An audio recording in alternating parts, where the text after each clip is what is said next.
Man, this has been a busy but productive weekend. We had an awesome Easter egg hunt. Let's give God praise for our mothers and our children's ministry team. They're doing great. We can do much better than that, y'all. Come on, give it up for them. Great day on yesterday. Then we had our workshops here with Sister Glenda, which was amazing all the day long.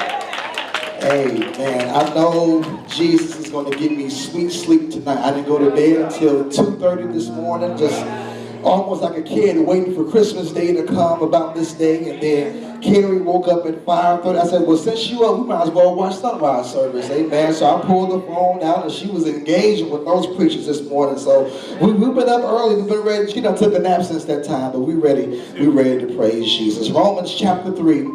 Start at verse 23 through 25. 23 through 25. 23 through 25. To all of our elders, our ministers, our deacons, our mothers, to all of God's people.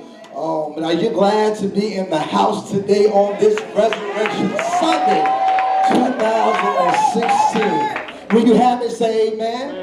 If you don't, just look at the screen in front of you or behind you, and it reads as this: for all have sinned and fall short of the glory of God, being justified freely by his grace through the redemption that is in Christ Jesus, whom God set forth as a propitiation. I've been going over that word all week. By his blood through faith, to demonstrate his righteousness, because in his forbearance God had passed over the sins that were previously committed. I want you to turn to the person on the right of you and the left of you, and you got to say this with a little bit of an attitude. You got to say it with a little bit of attitude. Tell them, say, neighbor, I don't really know about you, but I'm worth something. I'm worth something. Okay, come on, turn to the other neighbor, because that last neighbor got an attitude. But you tell the neighbor, say, neighbor, I still don't know about you, but I'm worth something. In fact, I was worth dying for. That's how amazing I am. You have no idea what you sit next to. You don't have no idea who you are sitting next to. I've been bought with a price. I am worth something. Father, we thank you right now for this preaching and teaching moment, God. God, we have studied, we have prepared, God, we have labored well in the kitchen, Lord God. But Lord God, breathe on it, Father God. Just as Big Mama would add a little salt to the meal, Lord God, add a little salt to the meal this morning, God. Give it the finishing touches, oh God, that we may be blessed, renewed, refocused, and rejuvenated through your word. And it's in Jesus' name that we pray. And the people of God said, amen. As you take your seat, remind somebody else, I'm worth something. I'm worth something. I'm worth something. I'm worth something. Just in case you forgot, I am worth something. By a show of hands this morning, how many people in here have sinned? How many people in here have sinned? How many folks?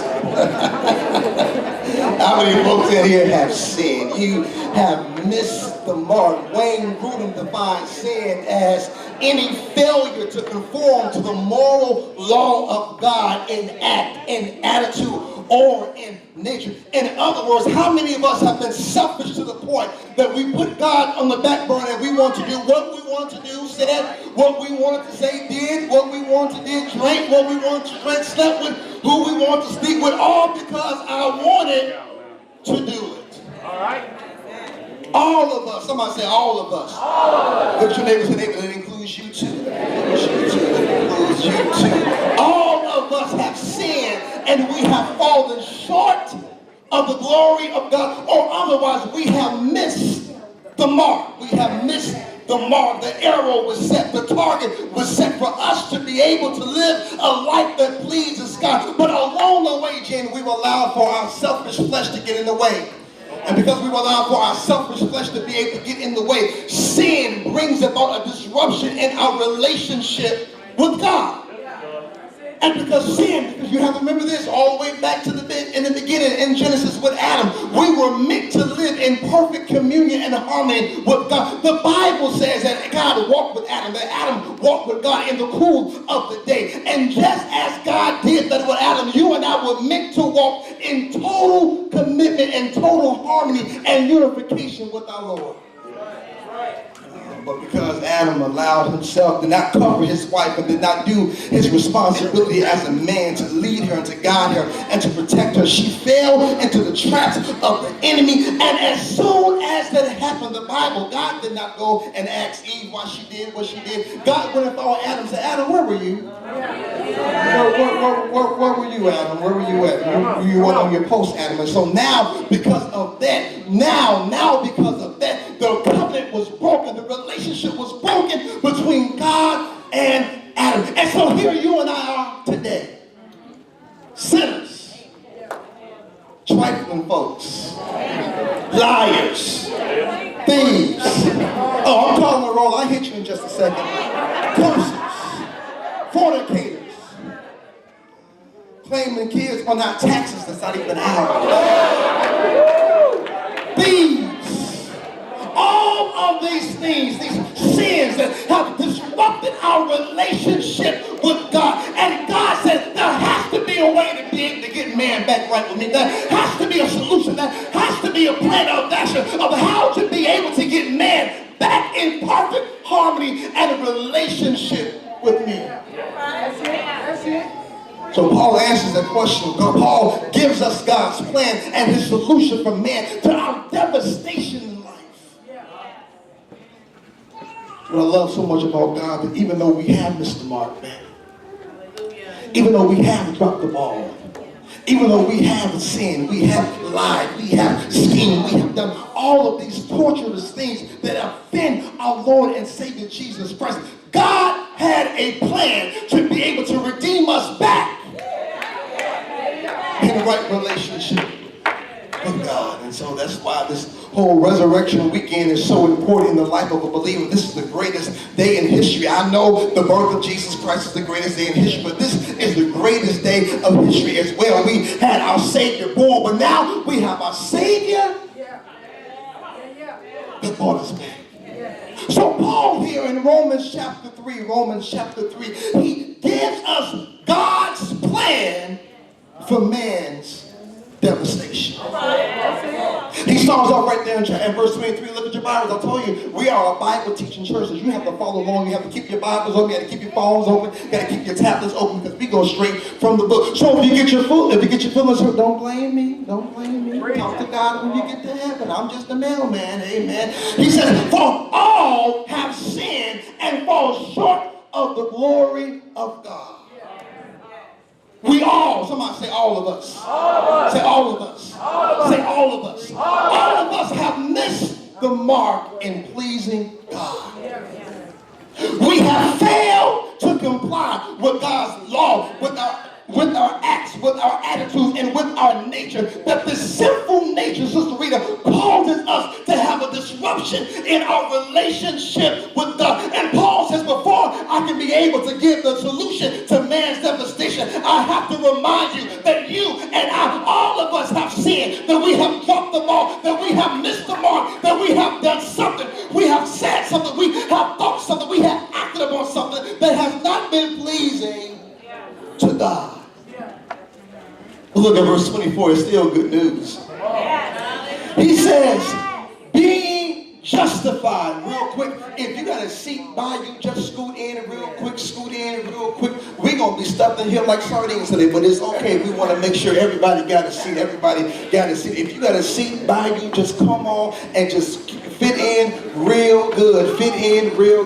In fact, if someone, we just go ahead and do this route. We just do this. Just scoot on in. Amen. Let somebody have a seat next to you. Amen. So verse 24 said this, being justified freely by his grace through the redemption that is in Christ Jesus. Let me pause right there and let me say this real quick. Let me help somebody this morning that's trying to base their value and their work based off their own ability.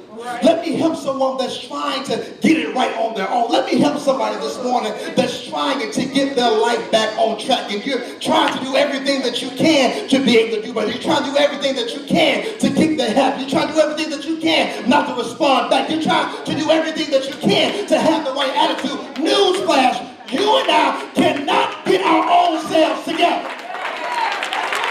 Oh, that's good news for somebody that's been saved for a long time, and you think that it's your works that allows you to be in the right relationship with God. No.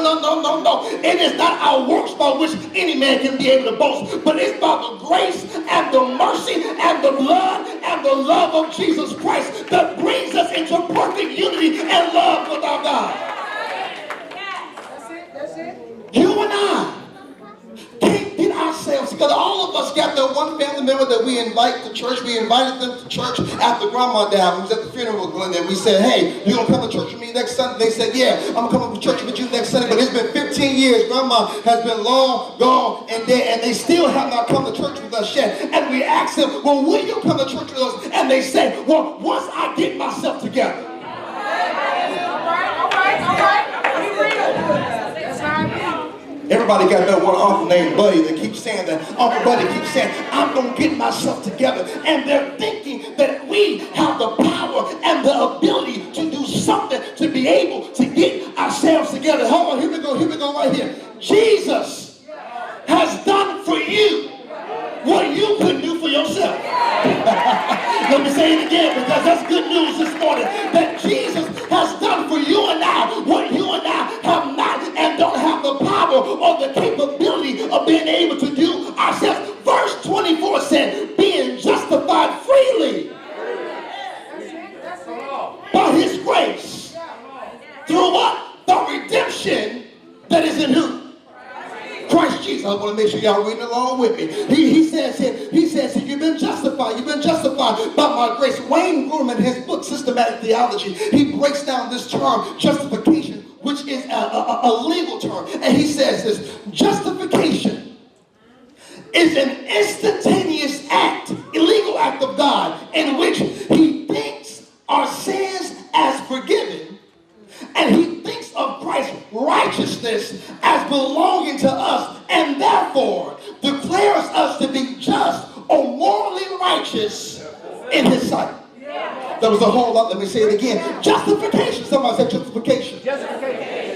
Is an instantaneous legal act of God in which he thinks our sins as forgiven, and he thinks of Christ's righteousness as belonging to us, and therefore declares us to be just and morally righteous in his sight. That's it. Come on. Corinthians 5:21 put it this way. He who knew no sin became sin, so that you and I might become the righteousness of God. Okay, that's good news. Let me say it again. That he, Jesus, who knew no sin, whose natural nature hates sin, became sin, that you and I might become the righteousness of God. What does that mean, Pastor Strum? You using all these big terms. I've been the whole world before, Pastor Strum, and you ain't never used all these big terms before. Why are you doing all this on Easter Sunday? Because we have to understand something. This is some deep stuff that Paul writes to us, but it's also some shout material that we can be able to receive from this. Okay? Let me stop right there for just 1 second. Many of us, we get excited about the fact about getting a new car, about getting Boo, about getting Bay, and when Bay texts us back, and when Boo likes our pictures on Facebook. But there's some folks in here that gets excited about the fact that there was a man who knew no sin, who became the very sin that I've done. That when God sees me, he does not see my sin, but he sees his son, Jesus Christ, who is the righteousness of God. Y'all missed it. Come here, KJ. Because you've been on the mic and ready to be used. Amen. We got another preacher in the making. Come on. So, come here, Minister Ford. So, Minister Ford Senior is God. Come on. This is Junior. Come on. Junior is sinful. And because Junior is sinful, his father has to turn his back on him. Because his father hates sin. And that's why Jesus declared in Matthew, my God, why hast thou forsaken me? God said, I love my son. I'm well pleased with him, Fletch. That's my own. But I cannot tolerate the sin that he has become.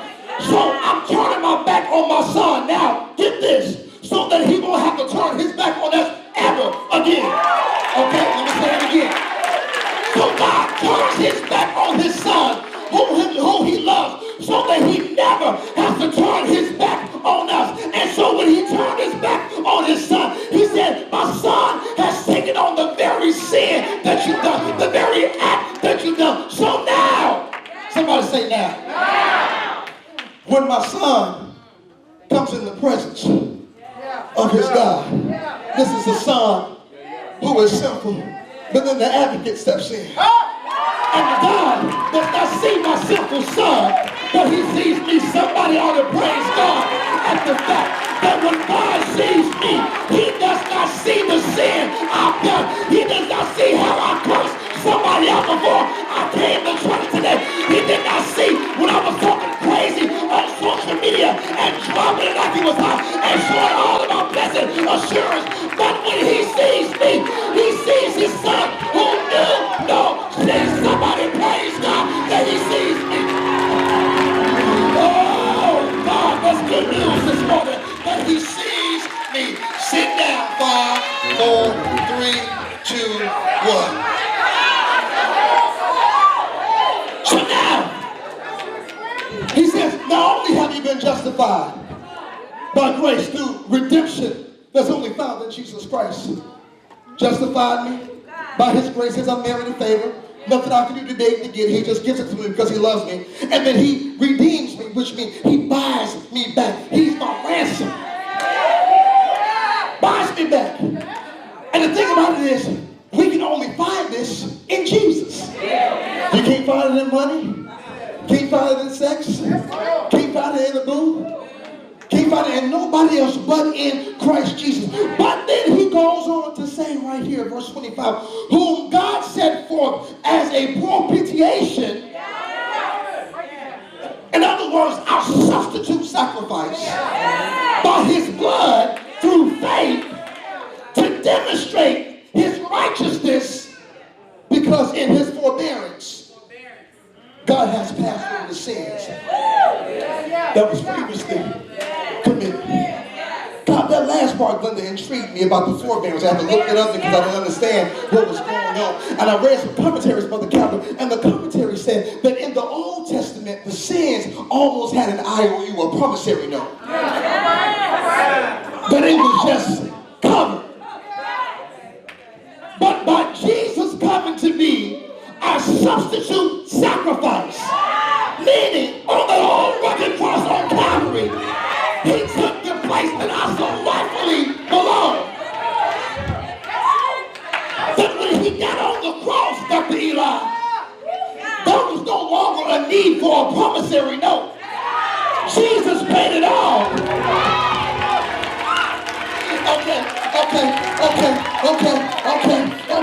Okay. Here we go. Let me paint the picture.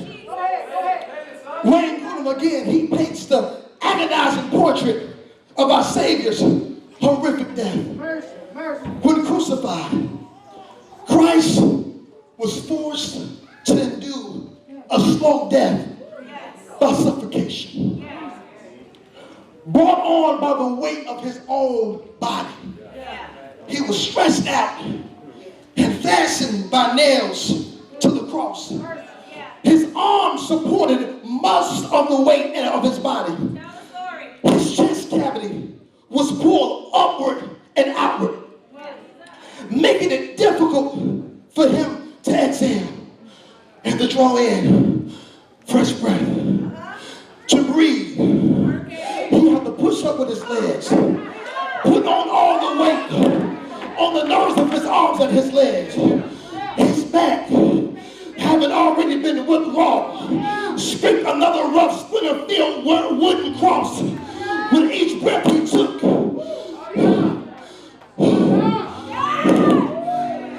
physical pain was nothing that can compare to the spiritual pain that his father has to turn his back on his only son. Yet Jesus voluntarily took our place on the cross so that he could be able to bear the sins so many.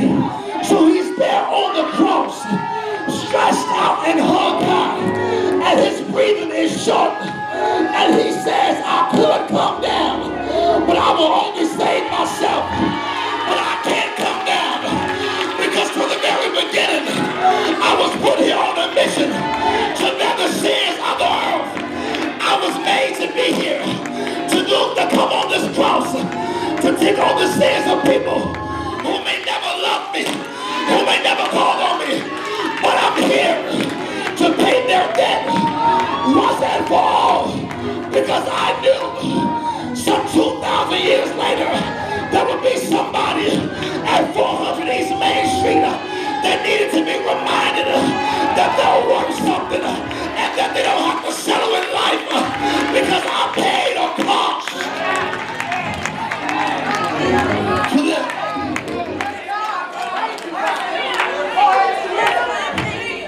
So he pays her debt, Elder James, once and for all, but one sacrifice.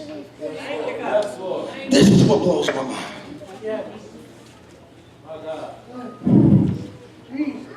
Bible says, while we were yet sinners, he died for us. Thank you, Jesus. So that means, Mother Martin, that when I sinned and broke his heart, he didn't go back and say, oh shoot, I can't believe they did that. So I'm taking back my sacrifice. Thank you, God. Thank you, Jesus. He knew I was going to lie. But he still paid my debt.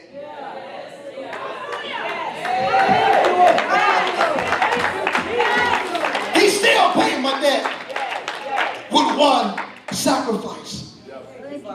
So, because that's the fact, the shout part right here is this. I don't have to walk in the shame and guilt of what I've done. Shame says, I am what I've done. But repentance says, Christ died for what I've done. Let me say it again. Shame says, I am what I've done. But repentance says, Christ died for what I've done. Why? Because his grace, somebody say, his grace, his unmerited favor overrules every past, every present, and every future sin in my life. Okay? Yeah, I missed that because somebody should have went cuckoo for Cocoa Puffs when I said that. His grace overrules my past sins, my present sins, and my future sins. Okay, let me just talk to y'all. His grace overrules my past, my present, and my future. That's good news this morning.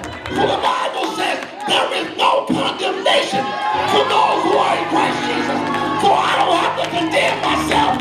I don't have to allow some jokers to condemn me because what I've done has already been paid for on Calvary's cross.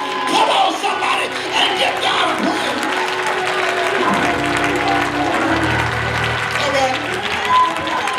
All right. So, put 1 John up on the screen. 1 John chapter 2, verse 1 through 2. 1 John 2. So, put 1 John up on the screen. 1 John 2. It says this. Come on, son. I done forgot my password, Lord.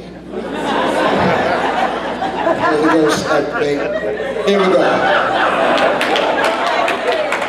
Oh, y'all don't know how to call on Jesus when you need help. You better call him. He'll help you. 1 John 2, 1 through 2 says this. My little children, come on. These things I write to you so that you may not sin. And if anyone sins, I love this, Jesus always had a warranty. Don't you praise God that when you get in an accident, you got that warranty just in case? You know, I pay car insurance. I pay it up every quarter. But I kind of get mad when I get that bill, Sister Rita, Sister Baker, because I have not had an accident yet. But I praise God in the midst of it, because just in case something happens, I'm covered. So he says, I don't want you to sin, but in case you do, because I know you will, you're going to sin. We have an advocate with the Father, Jesus Christ, the righteous. Go to verse 2. And he himself is the propitiation for our sins, and not ours only, but also for the whole world. Don't judge me, but Lady Brittany, if I ever go to jail, I don't plan to, but if I ever go to jail, please call Viola Davis. You know her as Annalise Keaton on How to Get Away with Murder. Or if you're her mama, you know her as Anna Mae. You know her as Anna Mae. Annalise Keaton, even though, get this, I believe she has some deep emotional scars. I really do. She needs deliverance. She really does. She needs to be in the Elder Janet G. Russell prayer room, getting delivered with the mothers. But the girl is bad. She knows her stuff. She can win any case. People travel from all over the world to come to Annalise's office. And simply they just say, I heard somebody talk about you. Here's my situation. She calls in the team and they deliberate on what's going on and they get ready for court. So she goes to court.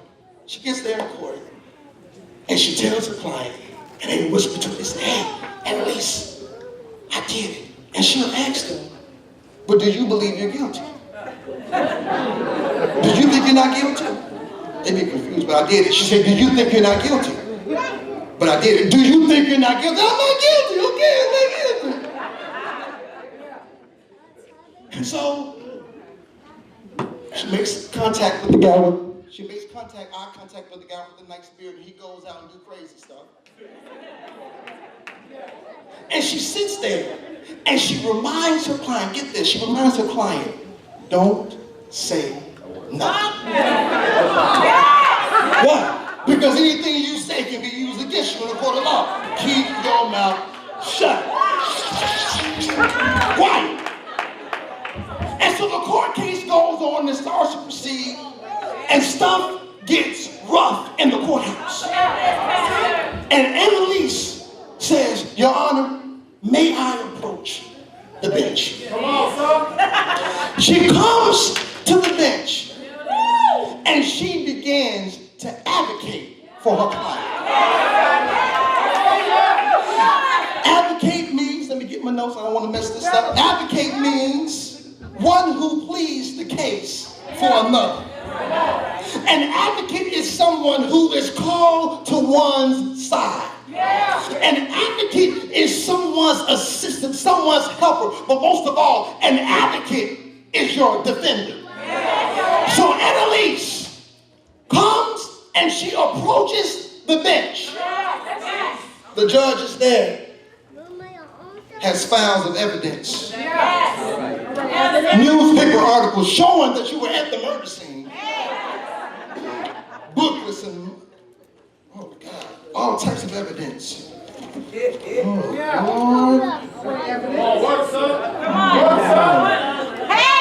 Faxes that you have sent showing that she was at the scene. They got the time and date. Oh God. And they see phone records where you called. Budget showing that you spent the money. And the client is sitting there nervous and she tells them, don't say nothing. And she approaches the bench and she talks to the judge. And the judge says, Miss Keating, do you realize the evidence? Well, they don't say it like that, they say it like this. Do you realize the evidence? Bailiff, bring me my water, please. Bailiff, my water. My mouth is parched. Jesus said, I'm thirsty.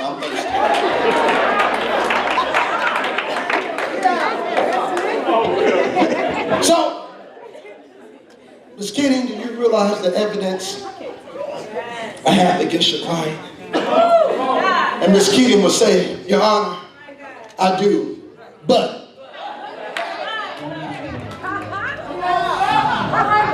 And Annalisa, with her savvy self, will start talking, knowing that her client is guilty, and the client knowing they're guilty. And she convinces the judge, Jeffro, with her savvy self, that the client ain't guilty, even though they got their evidence in front of them. The judge just looks at it again, and he says, all right, I've reached a verdict. With the evidence I found, I have no choice but to call this case dismissed. Y'all missed it. So over 2,000 years ago, living out what our sinful trifling have to stand before the judge because of what we've done, because of what we said, because we failed to comply with God's law. God had all of the bills. He had all the evidence against us. But there was an advocate. And his name was Jesus. And he said, Your Honor, may I approach the bench? And he came to the bench and said, Your Honor, I know the evidence you got against my client. But can you please give me the rap and not them? So the judge sits there in his seat and he looks at the stuff.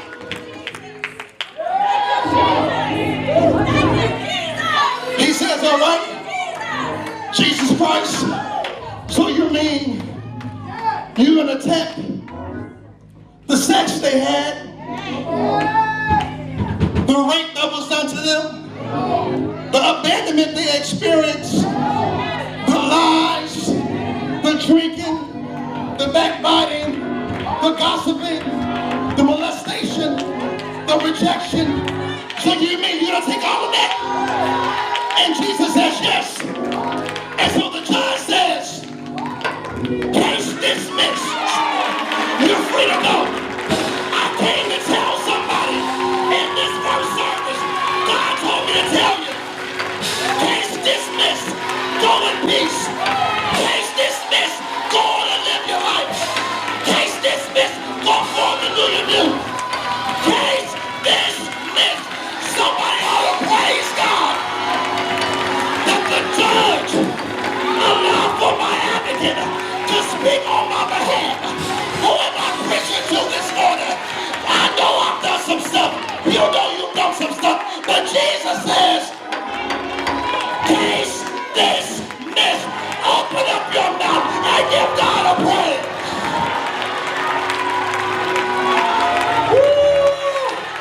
Come on, if you've been redeemed by the blood, open your mouth. If your sins have been forgiven, open your mouth. Come on, I want to hear you. I want to hear you. I want to hear you. Come on, that was a price paid for you. That was a debt paid for you. Listen, listen. When somebody does something nice for you, the least you can do is say thank you. Have you ever been out to eat? And you sitting there, I'll never forget, I was at Applebee's one night. And I asked the clerk to bring me my bill. She said, okay. She says, Mr. Swims, somebody has already paid your bill. I said, who paid my bill? Because I'll be honest with you, this one was thinking. I said, well, if I had known that, I never would have got half off advertising. I'm just saying, I would have got me a steak, medium well, with the shrimp and the Parmesan cheese on top, with mashed potatoes, with broccoli and carrots. With a strawberry lemonade, because you know they limit your refills now. Or they got multiple refills. And when they told me that, I was excited, but I needed to find out who it was. Because I have to tell them thank you. Why? Because they did something for me that they didn't have to do.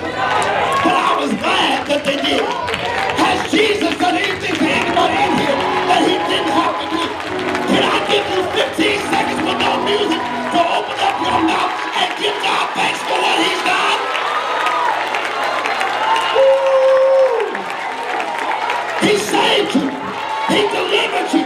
He reconciled you. Open up your mouth and thank him. Come on, I'll wait. Come on, I'll wait. Come on, I'll wait. Come on, I'll wait. I'll wait. Open your mouth and thank him.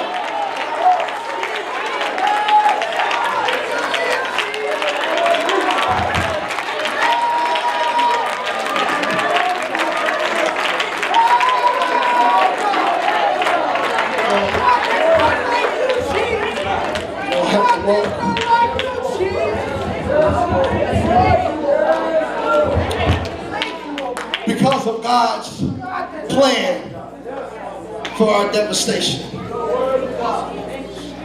I don't have to walk in shame. I don't have to walk in guilt because of what I've done.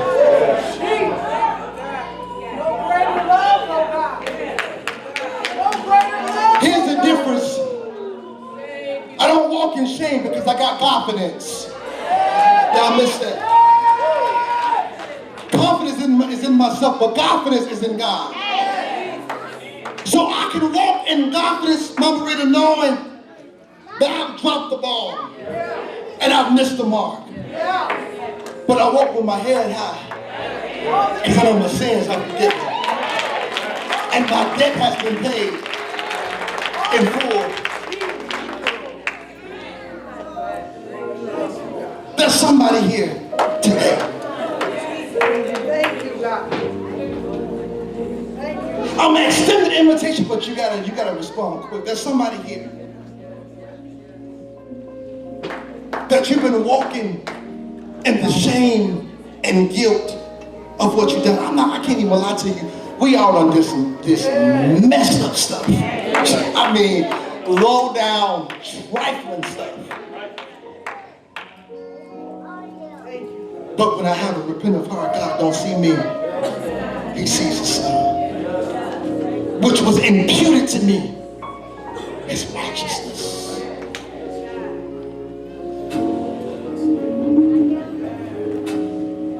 So if that's you, that Pastor Swans, I messed up, I dropped the ball, I've been walking around with the shame and the guilt. And for somebody, this is prayer team, come prayer team, come leaders. For somebody, you have been walking in the shame and guilt of some things that you have not done. It wasn't your fault. It wasn't your fault. It wasn't your fault. And you've been walking in that. You've been walking in that foolishness. God told me to remind you today that it's already been paid for. It's already been taken care of. You walk free with confidence. If that's you, if you're looking for a church home, if you want to get right, if you want to get back right with God, when I count to 3, I want you to make your way expeditiously down to this altar. If you need prayer because you have a hard time letting go and forgiving yourself what Jesus has already paid for, when I count to 3, I want you to rush to this altar. 1, 2, 3. Make your way to this altar. Make your way to this altar. If that's you, make your way to this altar. If that's you, make your way to this altar. If that's you, make your way to this altar. If that's you. And listen, Satan, I need you to clap those hands to encourage him to come. If that's you, make your way to this altar.